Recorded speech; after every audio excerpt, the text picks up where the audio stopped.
स्वागत है आप सभी का राधे राधे कोचिंग क्लासेस के इस लेक्चर में। इस लेक्चर में हम डिस्कस करने वाले हैं एक बहुत ही इंपॉर्टेंट प्रूफ जो कि हमारी लेक्चर सीरीज स्टार्ट हुई थी, important derivation and concept of physics with numerical, जिसमें छोटे छोटे कॉन्सेप्ट और उससे बेस्ड न्यूमेरिकल और एक प्रूफ जो कि हम लोग देखते हैं। तो फर्स्ट वीडियो में लोगों ने फिजिक्स फर्स्ट एक प्रूफ देखा था जो कि हमारा था कूलाम का नियम, और इससे हर एक छोटा छोटा क्वेश्चन जो भी आपके एग्जाम में आ सकता है हमने वो सारे आपको बताए थे। कैसे आपका ऑब्जेक्टिव क्वेश्चन बनता है, कैसे आपका डिस्ट्रक्टिव बन के आएगा और कैसे उस बेस पर आप न्यूमेरिकल सॉल्व करेंगे। तो उस वीडियो को अगर आपने देखा तो आप देख सकते हैं, डिस्क्रिप्शन में आपको लिंक मिल जाएगी, आप वहां से देखिए और उसके बाद ये लेक्चर आप फिर से देखिए। तो इस लेक्चर में हम लोग डिस्कस करेंगे वो हमारा होगा सेकंड फिजिक्स के प्रूफ। तो इसी तरह हम लोग कवर करेंगे, एक दिन हम लोग फर्स्ट की देखेंगे, दूसरे दिन हम लोग सेकंड की देखेंगे। इससे होगा क्या, बहुत ही जल्दी हमारा कोर्स कंप्लीट हो जाएगा। और कोर्स क्या कंप्लीट होगा, मतलब कोर्स तो आपका पहले कंप्लीट हो चुका है, यूट्यूब पर हमने करा रखा है। ये जो सीरीज आपकी चल रही है कॉन्सेप्ट ऑफ फिजिक्स की, ये आपकी बहुत जल्दी कवर हो जाएगी और जितने भी डेरिवेशन आपके पास एक साथ आ जाएंगे और आप अच्छा नंबर ऑब्जर्व कर लेंगे एग्जाम में। तो आज का प्रूफ आप देखिए, बहुत ही इंपॉर्टेंट प्रूफ है। ये प्रूफ है क्या, गोलीय पृष्ठ से अपवर्तन का सूत्र, गोलीय पृष्ठ से अपवर्तन का सूत्र बहुत ही इंपॉर्टेंट टॉपिक रहता है क्लास 12th के लिए, क्योंकि बहुत ही ज्यादा बार इसका सूत्र पूछा जाता है। दो प्रकार से आपका गोलीय पृष्ठ होता है, अवतल और एक उत्तल। पहले हम लोग डिस्कस करेंगे उत्तल, फिर हम लोग करेंगे अवतल के लिए भी हम लोग करेंगे। तो पहले किसके लिए करेंगे, उत्तल के लिए करेंगे, उसके बाद किसके लिए करेंगे, अवतल के लिए करेंगे। और याद रखिए ये टॉपिक आपके 99% प्रोबेबिलिटी आपके एग्जाम में आने की आएगा, तो आप इसको याद कीजिए। ऐसे भी पूछा जाता है, क्वेश्चन आए जैसे आपके एग्जाम में उत्तल गोलीय पृष्ठ पर अपवर्तन हेतु सूत्र सत्यापित कीजिए। ये आपको ऐसे देंगे N2V minus N1/U equal to N2 minus N1/R। ये आप क्या कीजिए, प्रूफ कीजिए। तो चाहे आपका अवतल के लिए एग्जाम में है या उत्तल के लिए, कॉन्सेप्ट सेम रहेगा, बस फिगर चेंज रहता है, बाकी करने का तरीका भी सेम रहता है। लास्ट में प्रूफ भी आपका यही आएगा। तो स्टार्ट करते हैं वीडियो को और देखते हैं गोलीय पृष्ठीय अपवर्तन के लिए सूत्र कौन सा पृष्ठ हमारा होगा, उत्तल पृष्ठ। सबसे पहले एक पृष्ठ लेते हैं, ये हमारा हुआ उत्तल पृष्ठ। इधर हम मान ले रहे हैं हमारा विरल माध्यम है और इधर हम मान लेते हैं हमारा सघन माध्यम। ठीक है, इधर हमने माना विरल माध्यम है, दूसरा कौन सा है, सघन माध्यम। तो ये गोलीय पृष्ठ जिस गोले को काट कर बनाया जाता है उसके केंद्र को हम लोग कह देते हैं वक्रता केंद्र। क्या कह देते हैं, वक्रता केंद्र। और गोलीय दर्पण के परावर्तक पृष्ठ एक ऐसा पृष्ठ है, परावर्तक पृष्ठ, इसके केंद्र को हम लोग बोलते हैं दर्पण का ध्रुव। ये सब बातें होंगी, छोटी छोटी बातें आपको। इसे क्या कहते हैं, दर्पण का ध्रुव कहते हैं। और यहीं पर कहीं हम एक वस्तु सिलेक्ट कर लेते हैं O। क्या सिलेक्ट कर लेते हैं, वस्तु O, और यहाँ से हमारी एक रेखा चली जाती है जिसे हम लोग नाम देते हैं मुख्य अक्ष। आप जानते होंगे आप कि वक्रता केंद्र और ध्रुव के बीच से जाने वाली रेखा क्या कहलाती है, मुख्य अक्ष कहलाती है। हमने क्या बना दी, अपनी मुख्य अक्ष बना दी।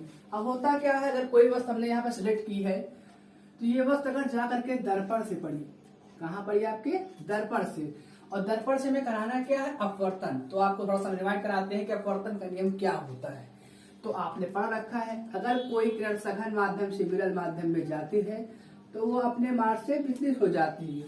और विचलित कैसे होती है, वहां पर आपका एक अभिलंब होता है। तो अगर किसी भी किरण का अगर हमें लोग को अगर किसी भी किरण का हम लोगों को अपवर्तन कराना है, हमें क्या करना पड़ेगा, वहां पर अभिलंब लगाना पड़ेगा। तो यहाँ पर हम लोग क्या लगा देंगे, अभिलंब लगा देंगे। अभिलंब हमारा कहाँ से होता हो जाएगा, वक्रता केंद्र से होता हुआ निकल जाएगा। यहाँ पे सेट कर लेते हैं, अभिलंब हमारा वक्रता केंद्र से होता हुआ निकल जाएगा। अब आप देखिए, अगर यहाँ पर अभिलंब ना होता तो ये किरण आती और सीधे ऐसे निकल जाती। सेम ले ली यहीं पर, अगर ना होता है किरण आती और सीधी ऐसे ऐसे निकल जाती, हमारी कोई दिक्कत ना होती। लेकिन हमने यहाँ पर क्या बना दिया, अभिलंब बना दिया। तो अभिलंब बनाने से हमारी किरण क्या, थोड़ी सी अभिलंब की ओर झुक जाती है। हम लोगों ने पढ़ रखा है, ये भी क्या होगी, तो सीधी जा रही थी, थोड़ा सा बेंट होगी और बेंट होकर के जा करके ये कहीं पर गिर जाएगी। माना ये यहाँ पर जा करके क्या होती है, गिर जाती है। तो ये जो हमारी किरण यहाँ से गई, यहाँ पहुंचने के बाद लास्ट में कहाँ पर पहुंची, एक और पॉइंट पर पहुंच गई जहां पर अभी इसका नाम लिख रहे हैं। तो ये यहाँ से वस्तु गई और यहाँ पर उठा करके चली गई आराम से। अब ये कहाँ पर पहुंची है, इसका एक नाम हम दे रहे हैं आई। आई किस लिए दिया, क्योंकि ये ऑब्जेक्ट है, वस्तु हो गया। आई है हमारी इमेज, यहाँ पर इसकी क्या बन गई, इमेज बन गई। और हमको पता है वस्तु की दूरी हम लिखते हैं u से, और प्रतिबिंब की दूरी हम लोग लिखते हैं v से, और जो वक्रता त्रिज्या होती है ध्रुव और फोकस के बीच दूरी, उसे वक्रता त्रिज्या कहते हैं, इसे हमने लिखा r से। तो फिगर क्लियर हो गया आपको। अब देखिए यहाँ पर हमारा कौन सा एंगल बनता है, एंगल आई। आपतन कोण याद कीजिए, एंगल आई और एंगल आर। अपवर्तन का नियम आपको आना चाहिए, तो यहाँ पर आएंगे चीजें। यहाँ पे हमारा कौन सा एंगल होगा, आर। कौन सा एंगल हो गया, आर। ये हमारा आई, ये हमारा क्या हो गया, आर। अब देखिए यहाँ पे कुछ छोटे छोटे हमको ट्रायंगल दिख रहे हैं, तो इसको हम कंसीडर कर लेते हैं। इसको हमने मान लिया अल्फा, इसको मान लिया बीटा, इसको मान लिया गामा।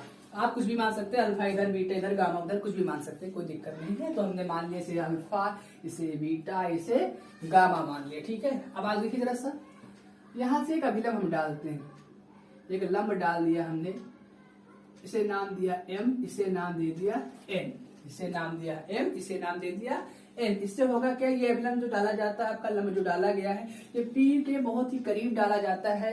तो ऐसा तो भी आपको दिखा थोड़ा सा दूर है, लेकिन जब हम लोग इससे दूर से इसे देखते हैं तो ऐसा लगता है कि P और N बहुत ही पास होते हैं। तो हम लोग जहाँ पे P है वहां पे N, जहाँ पे N है वहां पे P यूज कर सकते हैं। तो ये फिगर आपका समझ में आएगा। फिर से बातें बता देते हैं। ये हमारा गोलीय पृष्ठ था, इधर हमारा विरल माध्यम, इधर हमारा सघन माध्यम। मान लेते हैं इधर हमारा विरल माध्यम N1 है, दूसरा माध्यम हमारा कौन सा है, N2 है, ठीक है ना। होता क्या है, बस यहाँ से आती जाकर के दर्पण पर पड़ी, दर्पण से पड़ने के बाद यहाँ पर हमने अभिलंब बना दिया। अभिलंब बनाने से हमारी किरण क्या हुई, थोड़ी सी तिरछी होकर के जाकर के यहाँ पर गिर गई, और वहां पर हमारी इमेज प्राप्त हुई, जिसे हमने क्या नाम दिया, आई दिया। और वस्तु की दूरी u से, प्रतिबिंब की दूरी v से, वक्रता त्रिज्या को r से हमने क्या किया, कंसीडर कर दिया। अब देखिए जरा सा, स्नेल के नियम से, स्नेल के नियम से, अब स्नेल का नियम क्या होता है आपका, पढ़ रखा आपका, साइन आई बटे साइन आर इक्वल टू नियतांक। यहाँ पे नियतांक हमने ले लिया n2 1। आगे देखिए, साइन आई बटे sine R equal to n2 by n1। अब यहाँ से कीजिए, n1 इधर आएगा, n1 sine I equal to n2 sine R. ये हमारी कोई इक्वेशन हो गई फर्स्ट। यहाँ पर बात समझ में आ गई। अब कुछ छोटे छोटे केस हम लेते हैं कि अगर साइन आई मीन्स अगर थीटा ले लें, बहुत ही छोटा हो, तो साइन थीटा को हम लोग क्या लिख सकते हैं, थीटा। इसी प्रकार साइन आई को हम लोग लिख लेंगे आई, और साइन आर को हम लोग लिख लेंगे आर। लगभग हम लोगों ने ऐसा मान के चला है, अगर साइन थीटा का एंगल थीटा बहुत ही छोटा है तो उसे हम लोग थीटा लिख सकते हैं। इसी प्रकार आई का छोटा है तो आई, आर का छोटा है तो आर। मतलब ये एंगल जो हमारे लिखे इनको हमने बहुत ही छोटा मान रखा है, ठीक है। यहाँ पे क्या हो जाएगा, n1 I equal to n2 R. Equation number आपकी आ गई सेकेंड। अब मेन मुद्दा आपका ये है आई और आर की वैल्यू कैलकुलेट करना। इसमें बहुत ही हमारे बेसिक काम में आएंगे। अभी आप देखिएगा, आई और आर की क्या करना है, वैल्यू कैलकुलेट करना। देखिए कैसे कैलकुलेट होगी, दिखाते हैं आपको। आई कहाँ आपका दिख रहा है, ये एक एंगल आपका MOC, angle MOC, angle MOC में हम अलग से बना ले रहे हैं MOC। ये आपका M, ये आपका O, ये C, यहाँ पे आपका गामा, यहाँ पे आपका बीटा, ये आपका बाहर क्या बन रखा है, आई। आपने बचपन से पढ़ रखा है, आंतरिक कोण को योग बाह्य कोण के योग की क्या होता है, बराबर होता है। तो gamma plus beta equal to आपका क्या हो गया, आई हो गया। Gamma plus beta equal to I. आंतरिक कोण का योग बराबर बाह्य कोण का योग। ये त्रिभुज हमसे किसने मिला, MOC से। अगला ट्रायंगल आप देखिए जरा सा, MCI, एंगल कौन सा मिल गया, MCI। वहां पे हमारा R है, इसलिए इस एंगल को हमने सिलेक्ट किया में। तो देखिए यहाँ पे ये बन रखा है M, ये C, ये I, ये M। यहाँ पे एंगल कौन सा, R, यहाँ पे अल्फा, बाहर कौन सा है, बीटा। तो वही same process, alpha plus R equal to beta, alpha plus R equal to beta. यहाँ से R की वैल्यू निकालनी क्या हो जाएगी, बीटा माइनस अल्फा। R की वैल्यू क्या आ गई, बीटा माइनस अल्फा। अब ये दोनों वैल्यूज उठाकर हम लोग किसमें रख देंगे, इक्वेशन नंबर 2 में आई व आर के मान समीकरण 2 में रखने पर रखते हैं। आई व आर के मान समीकरण 2 में। वीडियो थोड़ा सा लंबा होगा लेकिन कॉन्सेप्ट आपके सारे क्लियर हो जाएंगे। एग्जाम में आपसे गलत होगा ही अगर आप पूरी वीडियो आप देख लेंगे तो पूरा आगे तक देखिए जरा सा। आई व आर के मान समीकरण 2 में रखने हैं। 2 कौन सा ये N1। आई की वैल्यू कितनी है आपके पास gamma plus beta equal to N2। R की वैल्यू कितनी है बीटा माइनस अल्फा। तो मल्टीप्लाई करते हैं N1 gamma plus N1 beta equal to N2 beta minus alpha. और फिर यहाँ पे जूम करते हैं दी अल्फा बीटा एंड गामा अत्यंत सूक्ष्म हो। देखते हैं क्या होता है। तो अल्फा नियरली हमारा लेंगे tan अल्फा, इसी प्रकार बीटा नियरली हम लेंगे tan बीटा और गामा नियरली हम लेंगे tan गामा। ये हमने क्या किया ऐसा मान लिया। आगे देखते हैं जरा N1 गामा की जगह कितना आएगा tan gamma plus N1 beta की जगह आपका क्या आएगा tan beta equal to N2 beta की जगह फिर से आपका क्या हुआ tan बीटा माइनस गामा आपका लिखा हुआ है। तो मल्टीप्लाई नहीं हुआ देखिए जरा सा N2 गामा। तो N2 गामा की वैल्यू tan गामा। अब ये वैल्यू हमको पता है tan थीटा इक्वल टू हमारा क्या होता है लंब बटे आधार। तो वहां से रख लेंगे N1 tan गामा। गामा दूरिया कहाँ पे ये है लंब बटे आधार। लंब क्या आपका mn आधार कितना है ON mn बटे ON plus N1 tan beta आप सिलेक्ट कीजिएगा कहाँ बीटा लंब फिर mn आधार NC mn बटे NC equal to N2 beta ही लिखा हुआ है बीटा फिर से ही mn बटे NC माइनस N2। गामा दूरी कहाँ से गामा आपका गलत हो गया अल्फा वहां पे था आपका। तो लंबा आपका mn आधार ni होगा यहाँ पे आपका ni। अब यहाँ गामा ये है आपका तो mn बटे no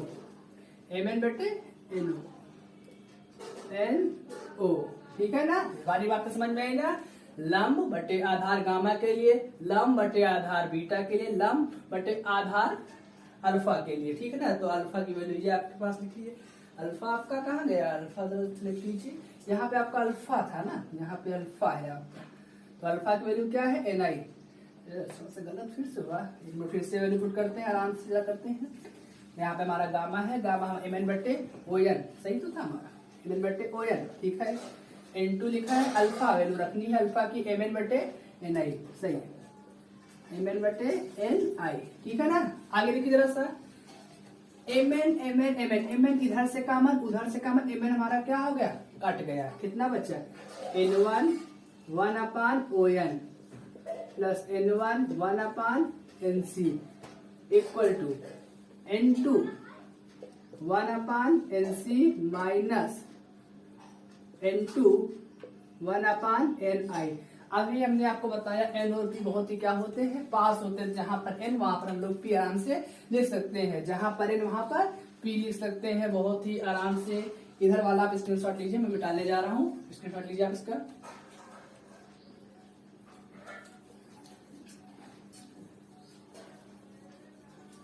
चलिए देखते हैं आगे। तो क्या लिखा हुआ हमारे पास N1 1/ON N की जगह हम क्या लिख सकते हैं P 1/OP plus N1/PC equal to N2 1/ फिर से यहाँ पे PC माइनस N2 फिर से आपका क्या हो गया 1/PI। अब सारी वैल्यूज आप कैलकुलेट कीजिए OP PC और PI। तो देखिए P से लेकर I तक आपकी दूरी क्या है V है। O से लेकर के P तक की कितनी है U है। PC कितनी है आपके पास PC R है। कितनी है R। आप देखिए एक बात आप याद रखिए दर्पण की ओर से जाने वाली सारी दूरियां आपकी क्या होती हैं ऋणात्मक होती है। जिधर जाती है उधर की सारी दूरियां आपकी क्या होती हैं पॉजिटिव होती हैं। इधर हमारा क्या है U हमारा क्या होगा माइनस होगा। ठीक है वैल्यू पुट करते हैं N1/OP की वैल्यू कितनी है माइनस की U एक प्लस लगा हुआ है लगा देते हैं N1 1/PC कितना है आर, आर प्लस N1 बटे are equal to N2 PC फिर से आर हुआ माइनस N2 PI की वैल्यू क्या आपके पास V कितनी है V, तो यहाँ पे क्या हो जाएगा V, देखिए प्लस की V है अपनी लिखी हुई, ठीक है। अब देखिए R वाले टर्म कॉमन मिल जाएंगे तो माइनस का N2 बटे V इसको इधर लेकर आते हैं माइनस N1 बटे U प्लस N2 बटे V इक्वल टू N2 बटे R माइनस N1 बटे R। थोड़ा सा आगे बढ़ाते हैं इसको, प्लस की वैल्यू अगर हम पहले लिखें N2 upon V minus N1 upon U equal to N2 upon, देखिए N2 बटे R N1 बटे R, यहाँ से R क्या हो गया आपका कॉमन, तो क्या बचा होगा N2 माइनस N1। देखिए हमें इसी को क्या करना था, प्रूव करना है। देखिए N2 upon B minus N1 upon U equal to N2 minus N1 बटे R, जो कि आपका क्या हो गया प्रूफ हो गया। तो डेरिवेशन आपका बहुत ही इंपॉर्टेंट है, क्योंकि एक से नहीं दो से नहीं बहुत बार ये पूछा जा चुका है एग्जाम में, हो सकेगा तो इस बार भी एग्जाम में आएगा। उत्तर होता है आपका एक अवतल पृष्ठ होता है, तो उत्तर पृष्ठ के लिए आपको हमने बता दिया। अवतल पृष्ठ के लिए आप सेम यही करेंगे, केवल आप फिगर चेंज कर दीजिएगा, बस जो हमने उत्तर का बना रखा अवतल पृष्ठ बना दीजिएगा और लगा दीजिएगा। सेम यही प्रोसेस करना। सबसे पहले क्या करना है, स्नेल का लॉ लगाना है। स्नेल लॉ हमारा क्या होता है, साइन आई बटे sine R equal to constant, तो साइन आई बटे sine R equal to N2 पान N1, वहां से N1 उधर मल्टीप्लाई और साइन आर इधर मल्टीप्लाई हो जाता है N1 sine I equal to N2 sine R आपका हो जाता है। और उसके बाद आप समझ लेते हैं कि साइन आई बहुत ही छोटा है, तो साइन आई नियरली आपका आई के, साइन आर नियरली आपका आर के, तो N1 I equal to N2 are. उसके बाद आपको पता है आई आर की अपनी वैल्यू कैलकुलेट की थी, आई कहाँ पर ये, तो आपने क्या ट्रायंगल किया था MOC, तो गामा प्लस बीटा बराबर आई, वही आंतरिक कोणों का योग बराबर बाह्य कोण का योग, तो beta plus gamma equal to I लिया था आपने। और आर के लिए alpha plus R equal to beta, यहाँ से आर आया था R equal to alpha minus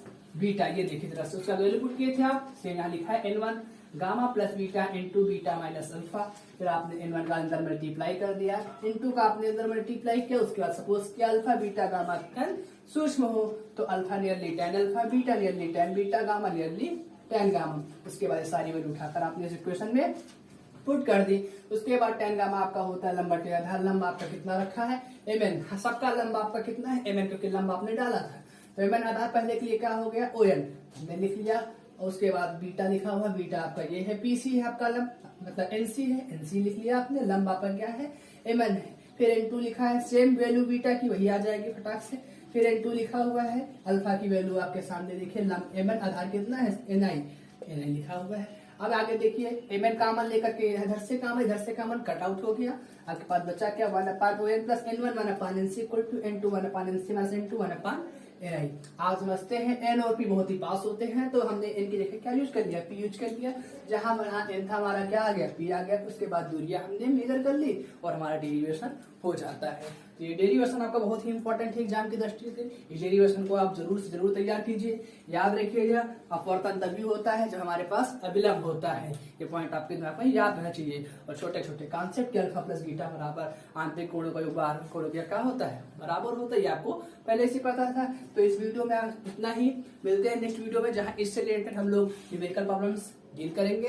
lecture थोड़ा सा लंबा हो जाएगा अगर न्यूमेरिकल प्रॉब्लम लोग इसमें ही अगर देखेंगे, तो इसीलिए आप इसको पहले तैयार कीजिए बहुत ही अच्छे से। उसके बाद नेक्स्ट वीडियो मिलेंगे जहां से इसके हम न्यूमेरिकल देखेंगे। और आप लोगों को केमिस्ट्री की वीडियोस भी मिल रही हैं, आप लोग केमिस्ट्री वीडियो भी देखते रहिए। लास्ट टॉपिक कल अगर आप देखें वीडियो आपके पास रहेगी, फिनाल आपका डिस्कस किया गया था। अभी शाम तक आपको एक वीडियो और मिलेगी केमिस्ट्री की, जहां पर फिनाल की कैरेक्टरिस्टिक्स और भी यूज किए जाएंगे, जो कि हमने केमिकल प्रॉपर्टीज और यूजेस। तो इस वीडियो को भी आप देखिए, उस वीडियो को देखिए, तैयारी करते रहिए। मैथ्स की वीडियो भी आपको कल से मिलने लगेगी। निश्चिंत होकर पढ़ाई कीजिए और अच्छे नंबर लाइए। मिलते हैं नेक्स्ट वीडियो में। राधे राधे, जय श्री कृष्ण।